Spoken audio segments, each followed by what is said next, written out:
Hello guys, welcome back to the Eat Like Ruby podcast. I'm back in studio today with another solo episode. I feel like it's been solo eps galore lately, but she's got a lot to say, so we love it. Next week's episode is actually going to be with Shaq. We've actually recorded it. Things are a little bit all over the place, but it is an Instagram Q&A. So people submit questions on Insta and we answered those. We literally recorded it yesterday. I'm recording today. Like I said, everything's all over the place, but I thought I would smash out all these solo ones because they're all kind of flowing on from each other. So if you've listened to, I'd say it's probably the last 3 weeks now I've done solo episodes, and they've all kind of been on the same topic, or they've all kind of work together. And the real common theme with all of them is fat loss. Obviously, if you're a regular listener, you'll know what I'm talking about. But if you've stumbled across the Eat Like Ruby podcast for the first time today, we are going to keep that theme going with just talking about fat loss, but a bit of a different element of it today. Today, I'm going to talk about the role that training can play in fat loss, the role that training doesn't play in fat loss, the role that people might think it plays. So really just how training and exercise and gym works in the fat loss equation and all the things we want to be thinking about there. And in the last 3 weeks, we've spoken about nutrition predominantly, a little bit of mindset for fat loss. So I think if you're someone, like I said, who's just stumbled across the Eat Like Ruby podcast, obviously go back and listen to every episode. But I'd say today and the last 3 are all really beneficial to tie in together if you're someone who's interested in fat loss, which I think a lot of people are. And then, like I said, next week, it's a bit of a Q&A with Shaq and I, just a few different things about nutrition, training, fat loss, all the things. So today I've got a fair bit to say, like always.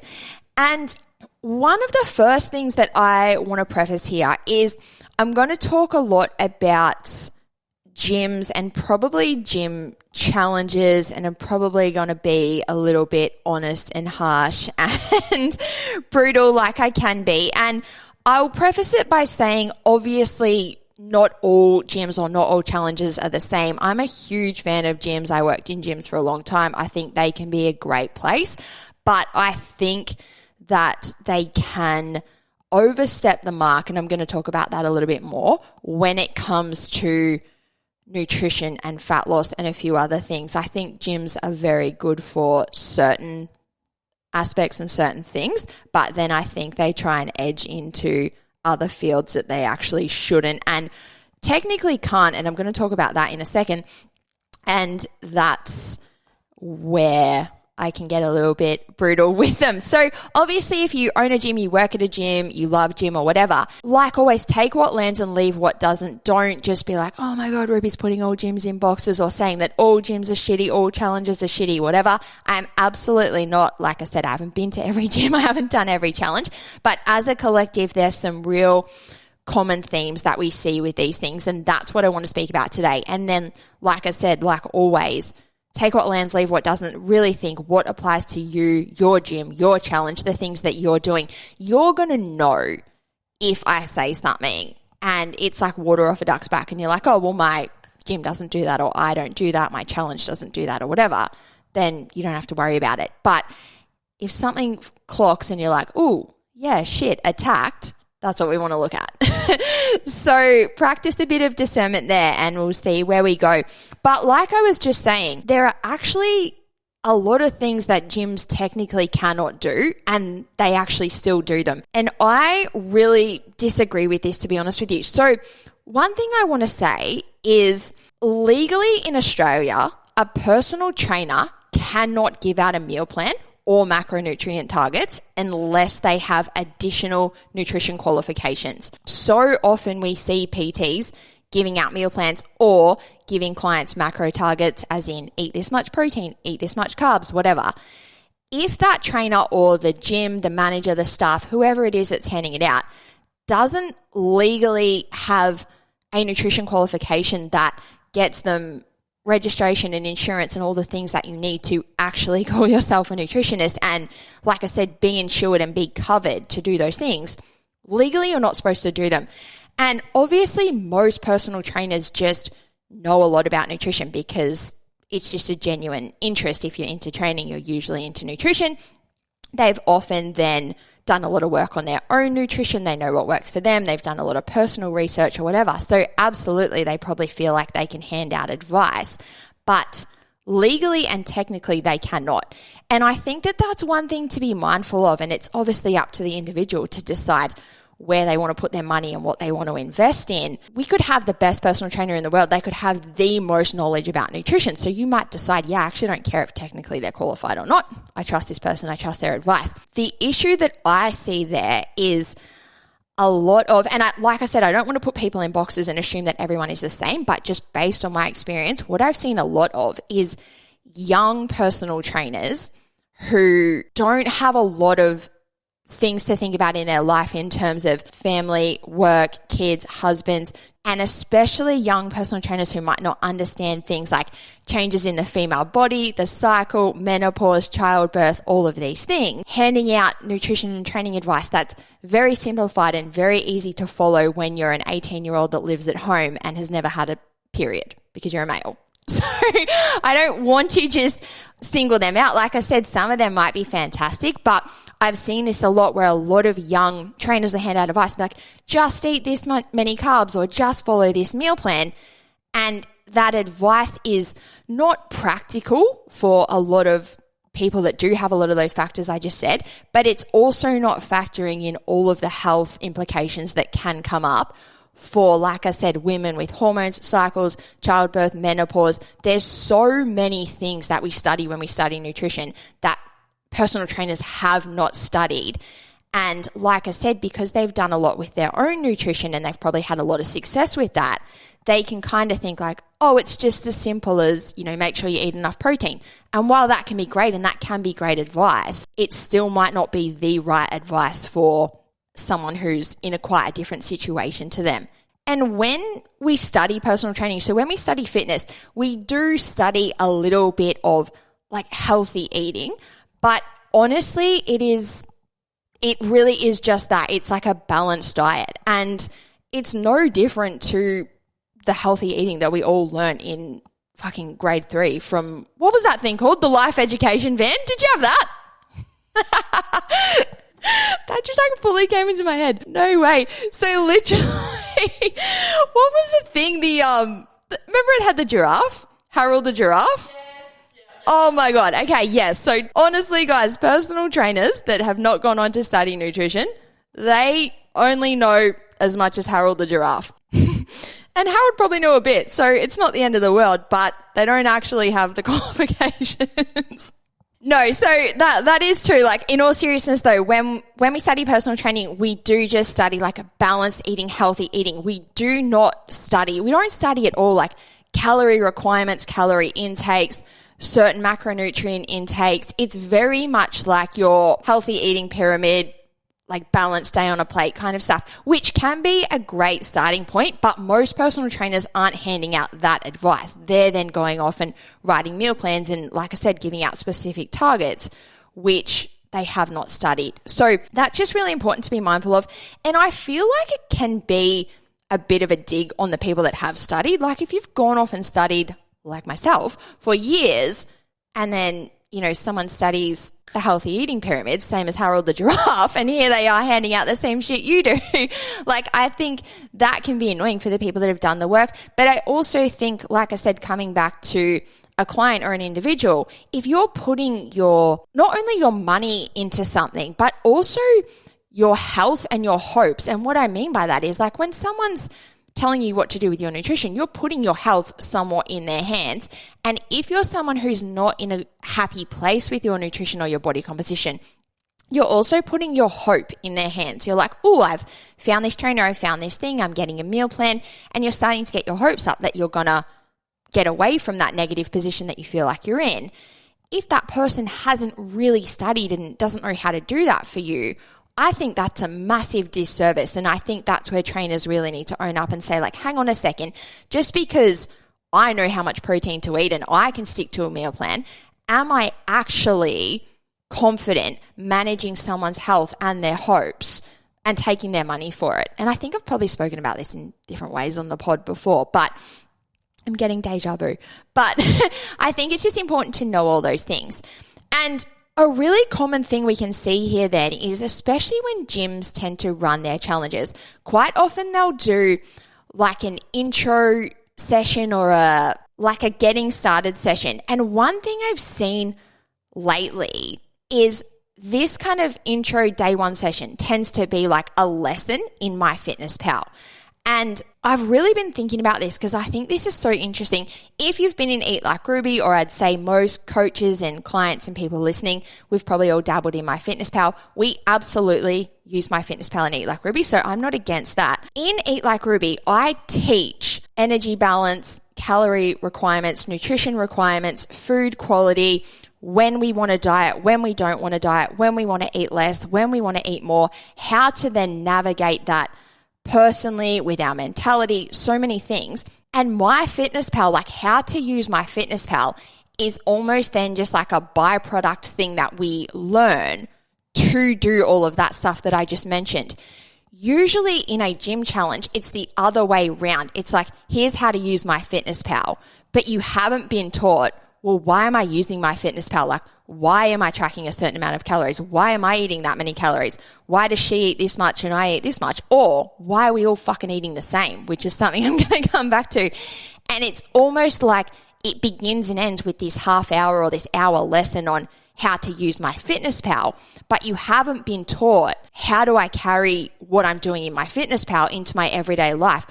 And I think the real underlying thing there is you don't understand why you're using MyFitnessPal, what you're using it for, and what that's actually meaning for you and your food choices and therefore your results. And the one thing you've probably heard me all say before is so often is we're going to be eating for the rest of our life. So when we think about just simply using MyFitnessPal to like get through our days and get a quick result or whatever, like I said, we're not learning then how to navigate different aspects of our life. So using MyFitnessPal is all well and good until we want to go out for tea. And then you're not using your MyFitnessPal and you're like, well, I haven't actually really learned anything about nutrition. I've just learned how to load all my nutrition into this app and make sure it hits all these numbers. But I haven't learned how, like what that means in my everyday life. Like I said, to just go out for tea. And then a really common thing we see here is these challenges or these trainers or whatever it is that we're doing, just saying like, you know, if it's a 6-week challenge or whatever, oh, we'll just minimize that, like avoid going out for tea, or like the typical, you know, get a meat and veg sauce on the side, get a vodka soda water. It's like, well, no fucking shit. Like Harold the giraffe could have told us that, and he did in grade 3. But what if I don't want vodka soda water? What if I don't want fucking steak and veg and sauce on the side for every meal out for the rest of my life? And that's where I think the real missing piece is the education. And, you know, what if I do want to go out and have a burger and chips? What does that actually mean for my nutrition, my results, my day? If I am using MyFitnessPal, how does that work? And look at these things and ask, like, am I actually learning and gaining an education and an understanding, or am I just getting told what to do? Like, here's what to do for these 6 weeks. I think there's such a difference between really being taught something that you can obviously utilize in your 6-week, 8-week, 12-week program or whatever and continue on with for the rest of your life, versus here's a 6-week challenge, here's the rules, here's what to do, ready, set, go, and just do this for the 6 weeks. Because then, like we've spoken about so many times on the podcast, what happens in week 7? And that's what I'm going to talk about a little bit more today. So like always, I feel like I'll probably go in a few directions with this, but it all kind of ties back in, and we start to see, I think when we listen to these episodes, we start to see certain parts of them where you're like, oh yeah, I've done that, or like, oh yeah, I've seen my friend do that, or I've seen that play out. And I think it's important to acknowledge that every single thing I say might not apply to you, but I think there's real common themes where people can sort of relate to different aspects. One thing to think about with these, especially when we see like a 6-week challenge, and I think it's so common to see 6-week challenges towards like the middle of October, and therefore they'll run to like early December. If we think about a 6-week challenge, that is not a long time. And usually what happens there is the gym or the trainer or whoever's running this challenge has to do something pretty fucking aggressive to make sure you get a result pretty quickly in that time. No one wants to do a 6-week challenge and have nothing to show for it 4.5 weeks in. So, and they know that. So this is why we tend to see them be like very intense, very aggressive, usually a combo, like either one or the other, or the combo of really low calorie restrictive diets and really high volume training. So we see these things where it's like train twice a day or like bonus points for how many sessions you do. I mean, I feel like it's probably a side note and I might come back to it or whatever, but training is so much about quality over quantity. To me, a program or something that's like bonus points for how often you exercise, massive fucking red flag. Because there's just so many issues there. I feel like my mind is going in so many directions. When we are training, like we want to train with purpose, with real intention. I feel like I've done a few episodes about this, so I'll try not to get too far into it. But we're not just training for the sake of moving and burning calories. We want to train with structure and for progression for real reasons. Every exercise should have a purpose, and that purpose should not just be how hard and fast and how often can you come to the gym. Often it's a combo of really intense training, quite low calories or quite restrictive dieting. And they need to do that because, like I said, they've only got 6 weeks. So they can't have a real moderate balanced approach because, like we said, if you get 4 weeks in and you haven't had much movement, you're like, well, fuck, I've only got 2 weeks to go. And you see that as like a fail, and therefore I'm not staying with that gym or I'm not doing that challenge again or whatever. So they know it's got to be intense, it's got to be aggressive. And a common thing we can see there is that then everyone gets put on a really similar plan, and usually it's a really similar low calorie intake. And it might be 1,200 calories, it might be 1,500 calories, like they're all a bit different. But usually it's just like something that they know 99% of people would get fat loss results on. Like if we put most people on 1,200 calories, they're going to get a result, but it's fucking intense. I think I've had like one person in Eat Like Ruby that I've put on 1,200 calories in the last 6 to 7 years. Every person is going to have different nutrition requirements and especially different energy requirements. And we've spoken about this in the last few weeks, even when we think about myself versus Shaq, obviously male versus female, different sizes, different activity levels, all of those things. And even if we think about, say myself, like let's say if I was a 60 kilo female that went to gym 3 times a week and did 6,000 steps a day versus me being a 60 kilo female that goes to gym 6 times a week and does 15,000 steps a day, the energy requirement is going to be different. So we can't just simply run a challenge and say, here's a 1,200 calorie meal plan or here's a 1,500 calorie meal plan for everyone. If your gym or your challenge or whatever just hands out, and we see really often it's like, here's the female plan, here's the male plan. And really the underlying thing there is like every female should eat the same then, apparently, which we know is so fucking far from true. Like I've got girls, and this is a really perfect example. I've got girls in Eat Like Ruby right now, literally eating. I did a live call last night with a client who is eating 2,900 calories. And she's in the 60 kilo weight range. Imagine if she went to one of these gyms this week and they said, here you go, 1,200 calories. It's literally less than half. Like she would be starving to death, literally. Like it's wild. So what I'm getting at there is we can't just say, here's the plan for females, here's the plan for males, or here's the plan for everyone. Off you go. So really make sure that whatever it is that you're doing factors in you as an individual and your needs and your requirements. And then if we think about that, like I said, it's often that combo of low calories, restrictive calories, and then really high volume training. And this can be such a common place. We see that typical cycle of like Monday, I'm ripping in, ready, set, go, strict diet, I'm training in the morning, I'm training again at night. Like we're motivated, we're intense on the Monday. If we think about a person, let's say like all females were put on 1,500 calories, let's just say. And for some females, that might be correct. But even that right there is a red flag. Don't join something that might be correct for you. You want to know that it is. If you're putting time, money, and energy into something, you don't want to know that it might be correct. So coming back to my point here, let's say we've been put on 1,500 calories. It's quite restrictive.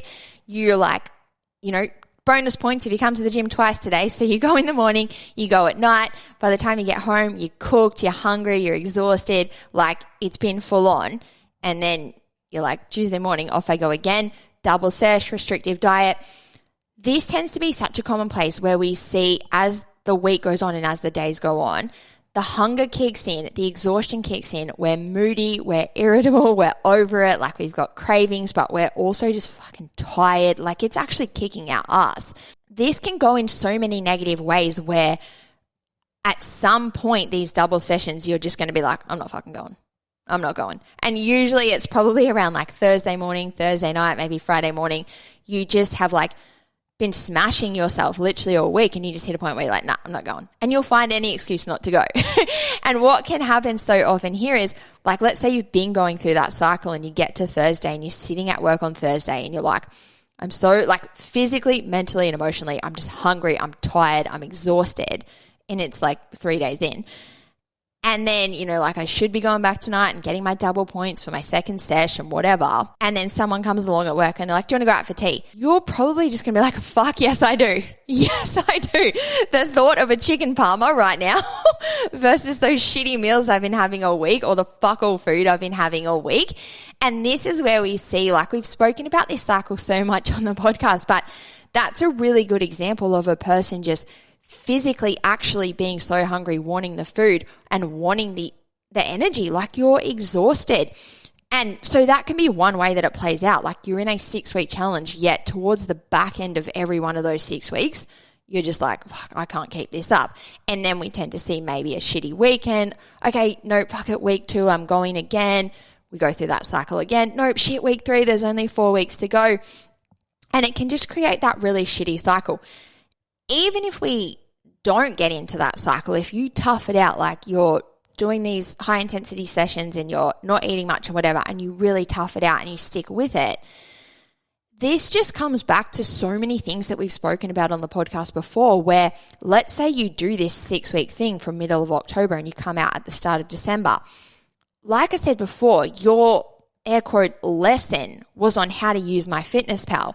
I would say like any girl that's been in Eat Like Ruby for a while would say we hardly use MyFitnessPal in December because there's events, there's Christmas parties, like there's people are bringing in food to work, you get boxes of chocolates from people every day. Like there's just so much different food that we're not really tracking and weighing and measuring food. But a person that has tracked and weighed and measured food to understand it and to learn about it and to learn what that means for them and how they can eat in different situations can actually use December to apply that information without MyFitnessPal, without tracking, without weighing, without measuring. If we've used that to be like, okay, cool, I'm starting to see like what portion sizes are good for me. I'm starting to see when I eat this, I easily hit my protein. When I eat this, I easily go over my calories. So I'll minimize that. If you're actually taking the info from MyFitnessPal, getting an education into what it means, you can have air quote good days of eating without MyFitnessPal. And if we think about the people that have simply just been told what to do for 6 weeks and track everything and weigh everything, you come out of that, week 7 is Christmas, there's food and festivities everywhere. And you're like, well, fuck, all I've really been taught is how to use MyFitnessPal. And I'm not going to use it now because I'm sitting in a Christmas lunch. Not only have I actually not been taught or educated on anything, but I'm also feeling like fucking dog off a leash vibes because I'm finally out of my 6-week challenge. Like, let's go.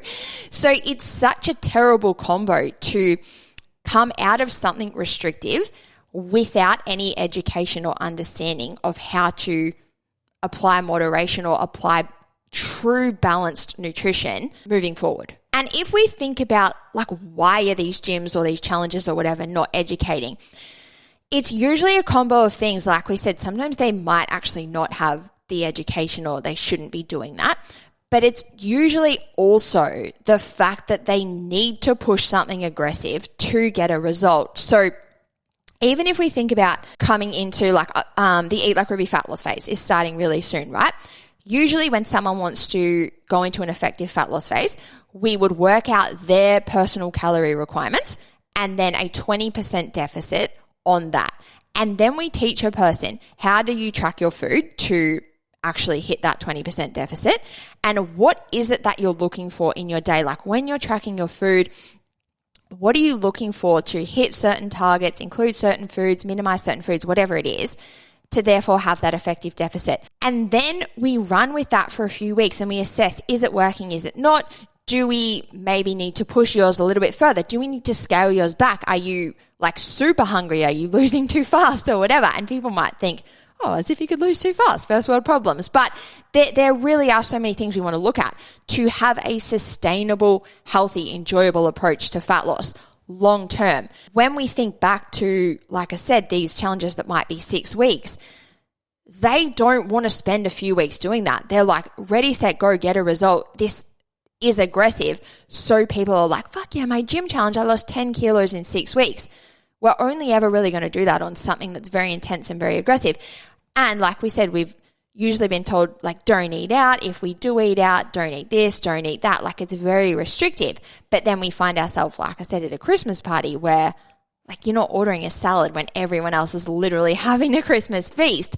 But you haven't been taught, well, how could I have like a moderate Christmas feast? Or how can I enjoy this meal and actually make it work with the rest of my week? Because all we've been taught is minimize, restrict, cut back, go hard. And if we really think about a lot of those things or everything I just said, usually this tends to create a very negative mindset of like, when I'm in my challenge, I'm good. I can't wait for my challenge to be over. Or, you know, maybe you're saying to people like, no, I can't come out for dinner right now because I'm doing my challenge. And the subconscious or underlying thing there is like, well, once it's over, I can. And if we really think about that, you know, if there's just certain things that we're doing for these 6 weeks and then we come out the other side, we do a 180 and we start doing all the things that we've avoided for 6 weeks, of course, we're therefore going to get a different result. So even if we knuckled down and grinded through those 6 weeks and we did lose 6 kilos, 10 kilos, whatever, if we've done that by not going out for dinner, saying no to everything, avoiding everything, training twice a day, doing some of these things, doing all of these things, whatever it is for you, you then come out and like I said, it's like this kid at a birthday party, dog off a leash vibes. It's like, yes, I can go out for tea now. I can drink again. I can cut back on my training.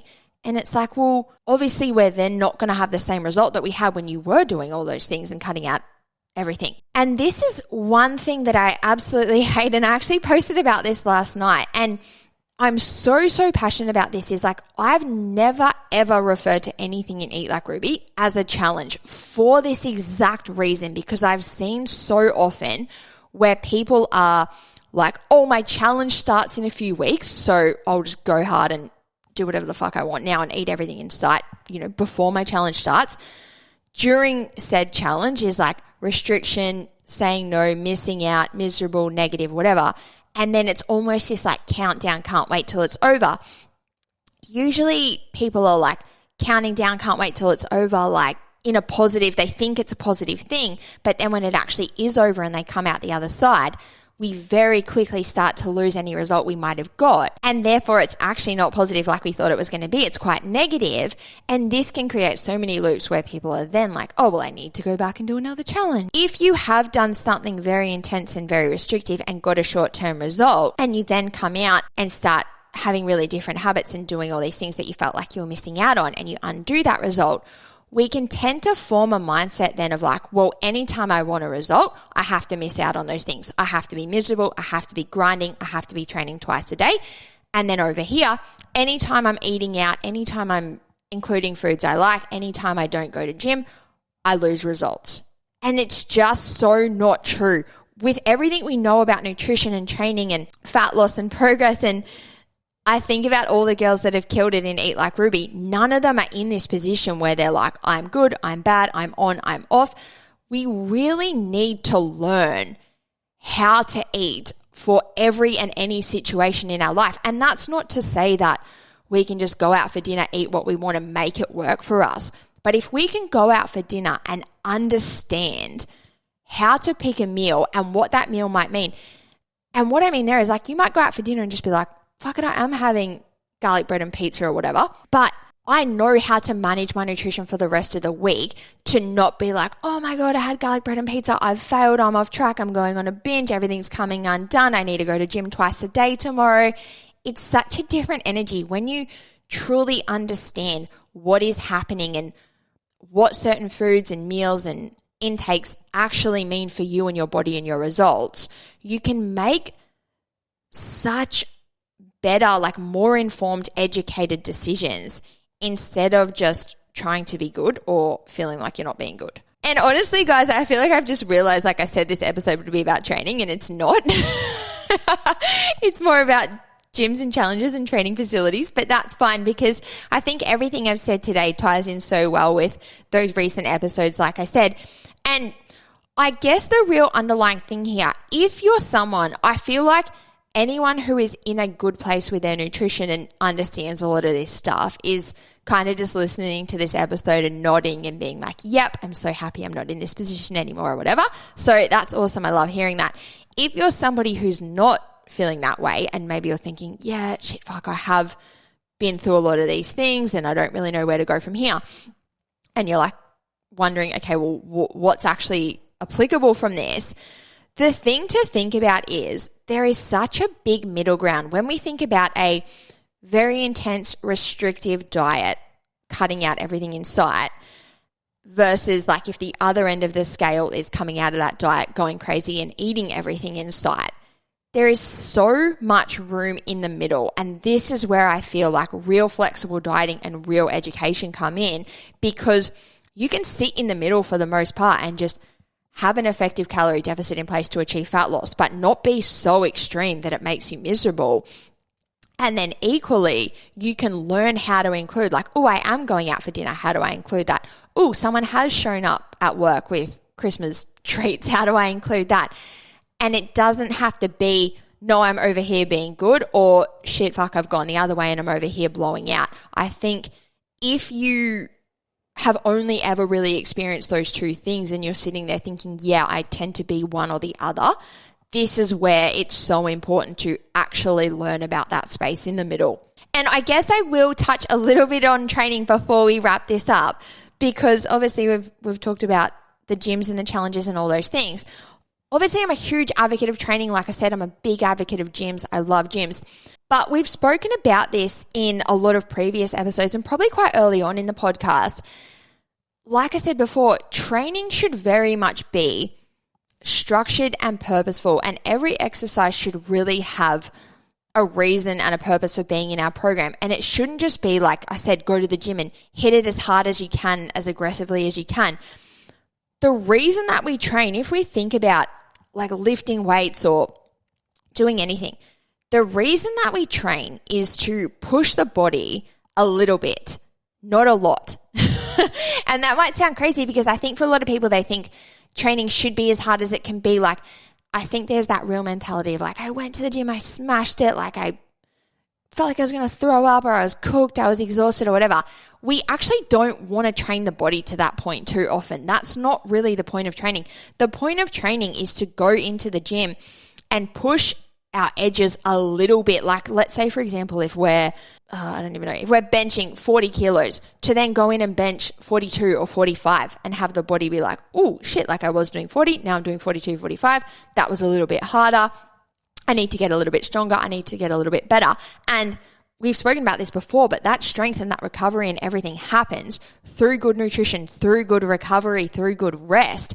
So if we think about somebody that's going to the gym, getting their ass kicked twice a day, coming home and eating fuck all, where's the good nutrition? Where's the good recovery? Where's the good rest?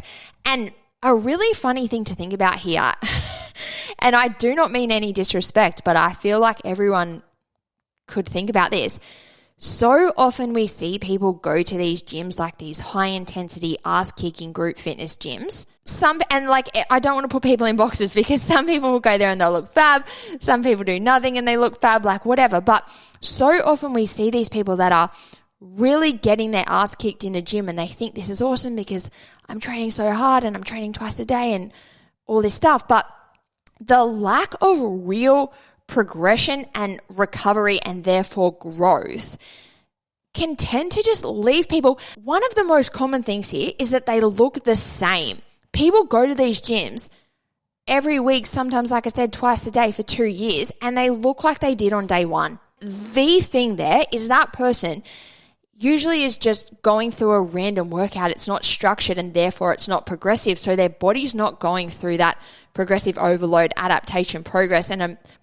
And I won't get too much into that because we've spoken about that before, but that's the process we want to go through, and then go home and rest and make sure we have good quality nutrition coming in to support that growth. And that's how we build like a real good lean toned physique. And we've spoke about that in the toning episode. If you don't understand that, go right back and find the episode we did about toning and it'll really break that down.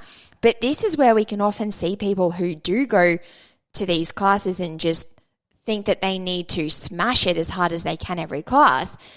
And then therefore, like I said, they're not training heavy and hard enough to really promote muscle growth. And therefore, they're not actually building any muscle. And that's how we know that like tone is created and that toned look is created. And like I said, they're not coming home and getting the good rest, the good recovery, the good nutrition to really build on that physique. So you kind of find yourself in this position where you are spinning your wheels because you're like, fuck, I'm at this gym all the time and I feel like I can't breathe and I'm a sweaty mess when I'm there, but my physique isn't really changing. And I feel like that's so common if we really think about it. And that's probably one final thing I'm going to finish on. What can be happening there with those people? And especially when they then do a challenge and they cut out a lot of food and everything's really intense, is especially in a short time frame like 6 weeks, they will experience weight loss, but not a lot of fat loss. And this is exactly why in Eat Like Ruby, we are running the fat loss phase and it's not called a weight loss phase. If we are eating a really low intake and smashing high intensity training, we can very easily drop weight in the form of fluid in the body, no excess food mass in the body because you're eating fuck all, so there's nothing sitting in your digestive system, and muscle mass deteriorating. And this is so shitty because if you are somebody who does want to look lean and toned, like we said, you're not doing the optimal training to achieve that. We can only lose so much body fat at a time. Like we can't go to a gym, especially someone that doesn't have a lot to lose in the first place. You can't go to a gym, smash yourself, eat fuck all, and just drop 5 kilos of body fat. Your body is going to just drop from everywhere, and it will drop in the form of muscle mass.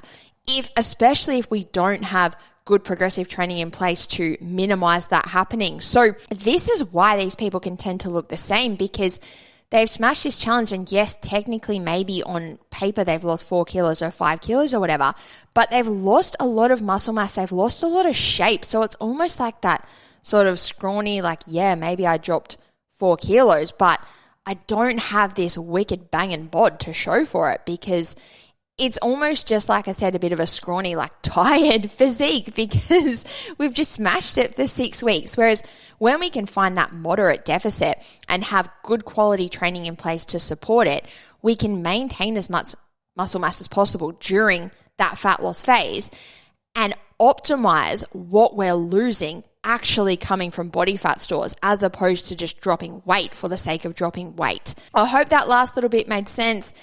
If it didn't, you can join Eat Like Ruby and I'll explain it a bit further. If it did and you're like, fuck yes, they need fat loss, not weight loss, then you can join Eat Like Ruby and we'll explain it a little bit further.